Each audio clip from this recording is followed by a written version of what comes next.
దాన్ని ఇప్పుడు ఆ తారీఖు లోపల అన్ని తయారైపోవాలి. అన్ని కావిళ్ళు, ఎన్ని కావిళ్ళు తయారు చేయగలరు? అలాగని ఎన్నో కావిళ్ళు చేసేస్తే కూర్చోబెట్టి అంత అందంగా క్రతువు ఎలా చేయగలం? అందుకని దాన్ని ఇప్పటికే దాని గురించి ఎంతో ప్రెషర్ ఉన్నా 200 మందికి మాత్రమే రెస్ట్రిక్ట్ చేయడానికి కారణం అది.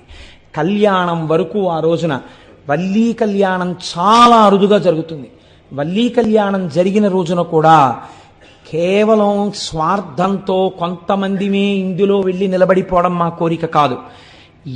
ఎవరికి ఈ ఉత్సవంలో టిక్కెట్ ఉన్నాయో వాళ్ళందరికీ ఈశ్వరానుగ్రహం కలగడం కోసం కళ్యాణ సామాగ్రి కూడా మీ చేతులతోనే పట్టుకుని మనందరం ఊరికి ఈ ఉత్సవానికి ఇక్కడ ప్రదక్షిణం చేసి అయ్యప్ప స్వామికి చూపించి, పైన సుబ్రహ్మణ్యుడు ప్రతిష్ఠ అయి ఉన్నాడు, స్వామికి చూపించి వాళ్ళు వచ్చి కళ్యాణానికి సంబారాలు ఇస్తారు. ఇక్కడ దాన్ని ఎంత ప్రయోజనకరంగా చేయించగలమన్న దాని గురించి మేము